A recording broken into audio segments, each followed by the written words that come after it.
I'm gonna let this intro speak for itself real quick.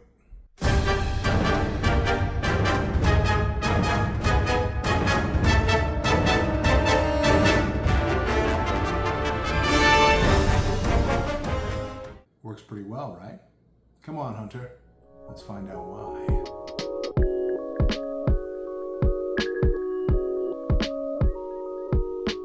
Heyo, Mason here to talk some Monster Hunter with you.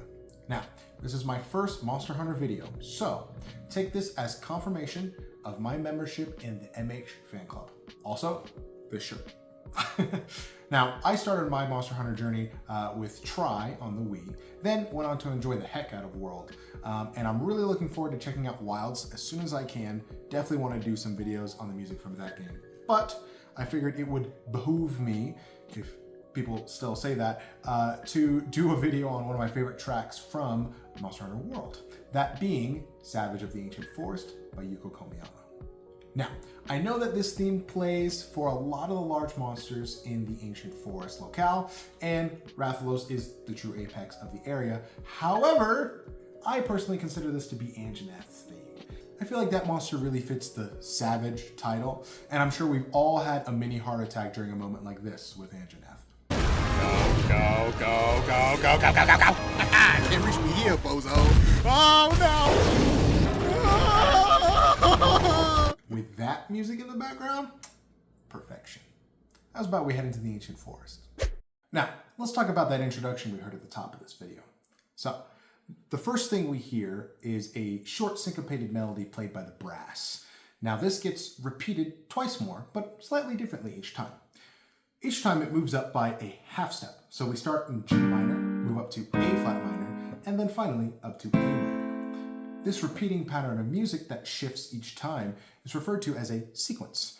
And since it's chromatic, moves up by a half step each time, we could call it altogether a chromatic sequence. Now, the syncopation in the melody plus the chromatic sequence already adds up to a ton of energy and momentum, but there's more. In addition to that, the trumpets specifically in this section are holding on to that tonic pitch while the rest of the brass move. So while the other brass are going da da da da da da da da, they're climbing, the trumpets are sitting on that G, A flat, and A respectively, just holding that. So we get this continuous like crunching motion of space in between the rest of the brass versus the trumpets every time we repeat that melody, which adds more tension and momentum as we move through. You all know I love momentum from the last video. But that's also not all. There's more. The percussion, in addition, are supporting that syncopated rhythm in the brass. And to top it all off, or I guess maybe bottom it off, that doesn't sound right, but the horns sneak in with an E flat at the end of this sequence, which brings us down to our 5-chord D, which then pulls us back to our 1-chord G minor, which we started on, and is going to be the home key for this piece. So, with that all being said, let's listen to that intro one more time with new ears.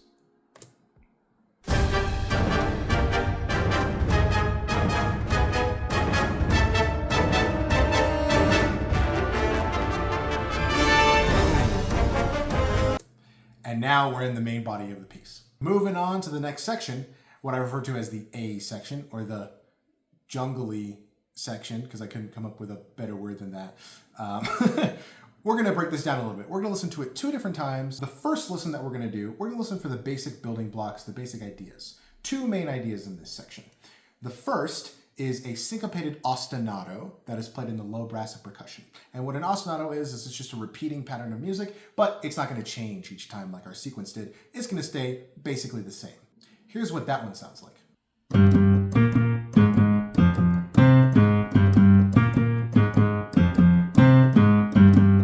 The second idea that we're gonna listen for is a question and answer melody in the horns, with possibly some trombones in there as well. That one sounds like this. Hey, can I eat you, please? No, God, please let me leave! Yeah, those lyrics are in there. Just listen. So, we're gonna hear that question first from the horns. Bum, bum, bum, bum. Then we get the low brass ostinato. Answer. Do it all over again.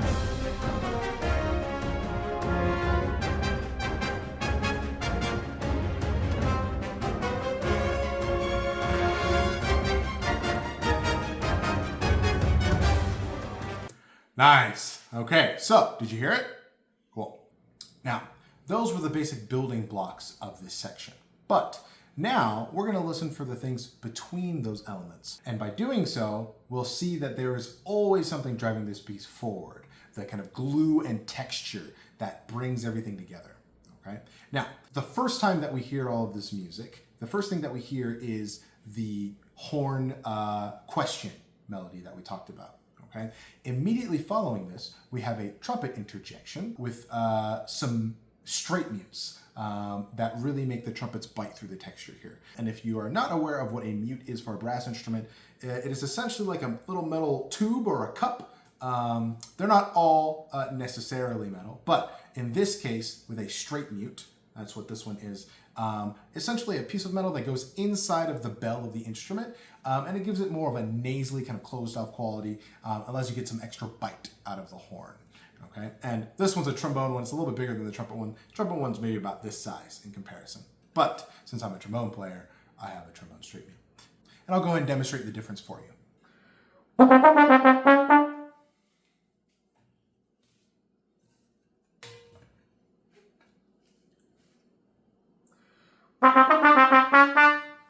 Immediately following that trumpet interjection, we have the flutes come in and do something really cool. You'll hear a little bit of extra texture in their sound. That kind of sounds like brrrr, right? This is an extended technique in wind playing known as flutter tonguing, right? So it's very similar to the way you would roll your R's when you're speaking a language like Spanish.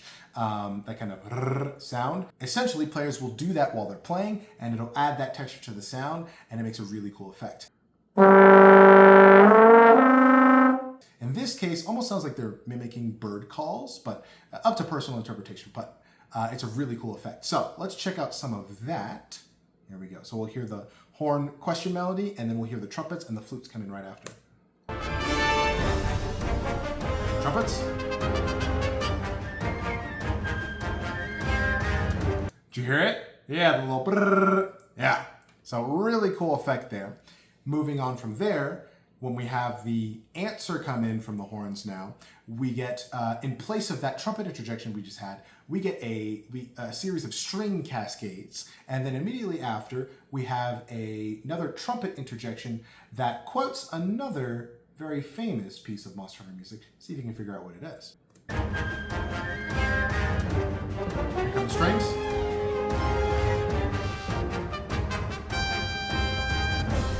Recognize it?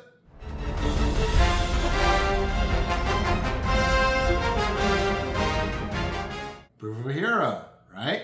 It's subtle, but it's there. I also love that in this section here, when the trumpet comes in, adds a little bit of a growl into the texture there. You'll hear a little bit of, almost similar to the flutter tonguing, but there's a little bit of press on the tone there.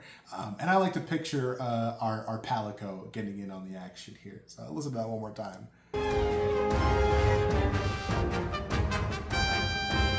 I don't know, it's kind of cute. Now, the second time that this music happens, the second half of this section, we've now moved up to C minor. So the same music just moved up to a different key. But we've got some extra elements added on. There is now an added counter melody in the strings, and you'll hear da da dee da da da da da. That'll be overlaid over the rest of the orchestra. Also, the trumpets join in with the brass ostinato now. And then we're going to hear a nice little string run drive us into the next phrase. Let's listen to that here.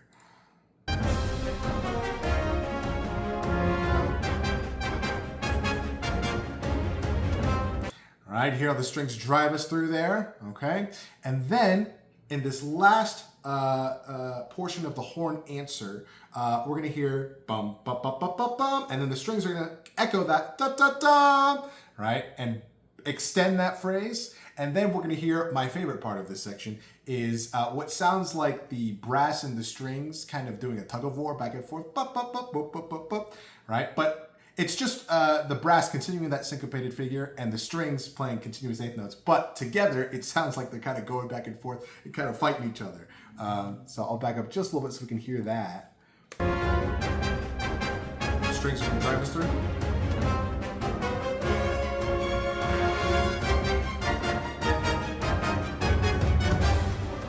and then we move on to the next section after that.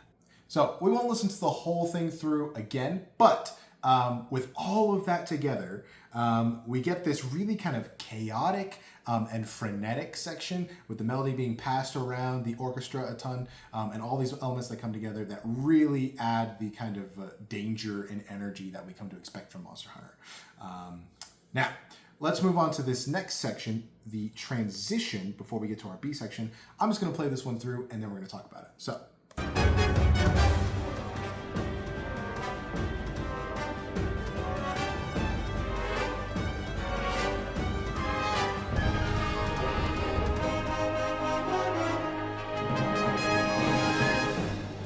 Okay, so it's a short little section, about 15 seconds, but there are some cool things to talk about here. So after all of this building up of chaotic and crazy energy, building, driving to the next section, we suddenly get a nice smooth texture, we calm down a little bit, and we get this kind of galloping rhythm in the percussion.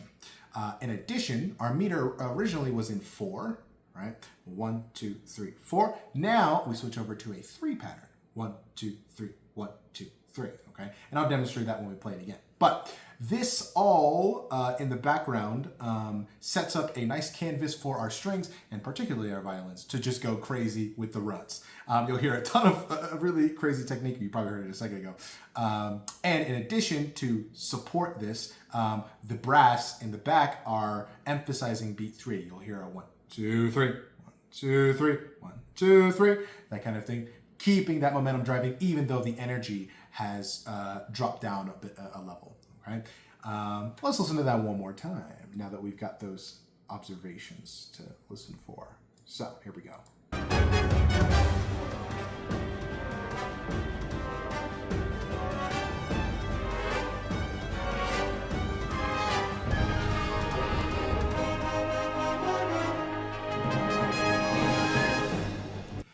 We've got that nice little trumpet call to bring us through into the next section. And what's happening harmonically here is we're in G minor.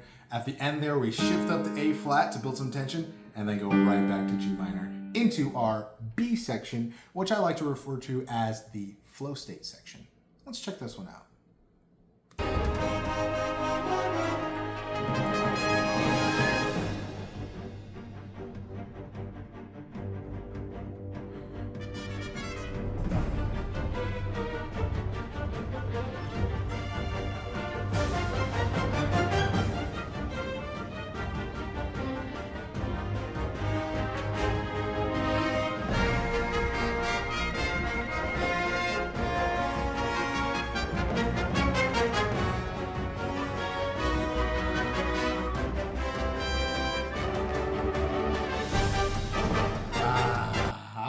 And I have to cut it off there. I'm sorry. I want to keep listening. But we have to talk about so much in this section. So what starts off here is the low strings playing some driving eighth notes, kind of oscillating between B flat and D, which is the 3rd and 5th of our home key G minor.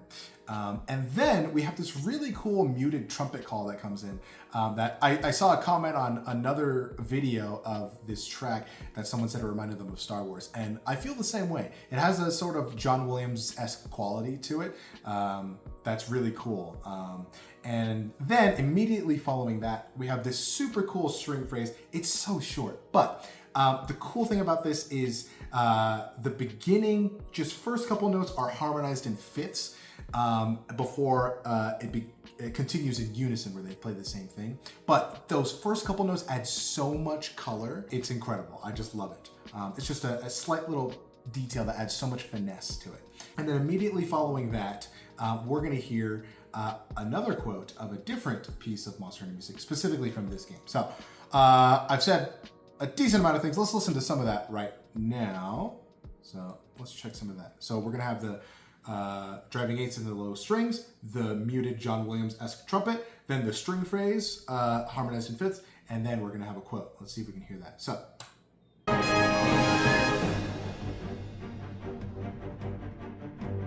Star Wars called? What does this sound like? Did you figure it out?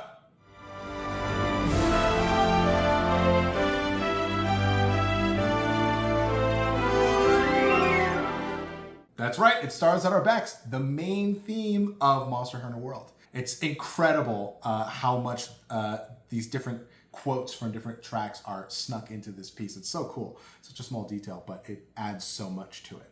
Okay. Now the rest of this section, to kind of summarize it, it's basically throwing us through a musical drying cycle. So we're just cycling through keys like nothing until we eventually arrive back at G minor. Let's just listen to the rest of this one more time.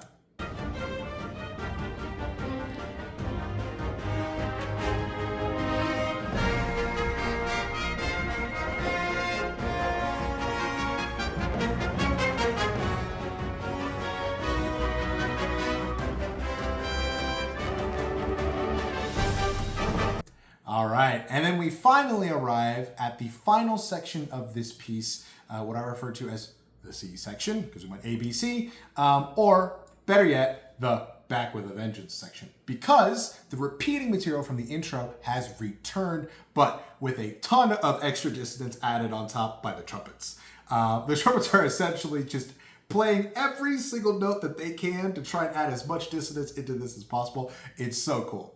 And then after they build, get that dissonance going, all of a sudden we hit pause on the whole orchestra again before the strings slowly bring us back out with some runs. So let's listen to the first half of this section real quick so we can hear those two elements. So listen to this dissonance.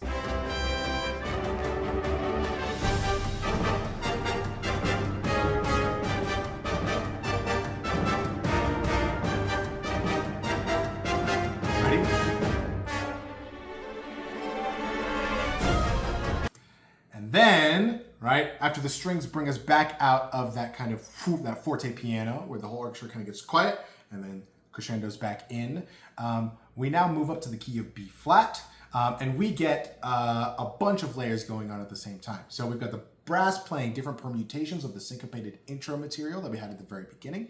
We have the strings and woodwinds running all over the place, just playing all kinds of notes. And we have another Stars at Our Backs quote from the horns and trumpets.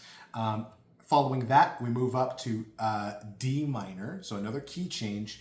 And then followed by that, we have a tasty little timpani solo at the end to bring us back to the top for our loop to the beginning of the piece again. So let's go ahead and listen to the rest of this section.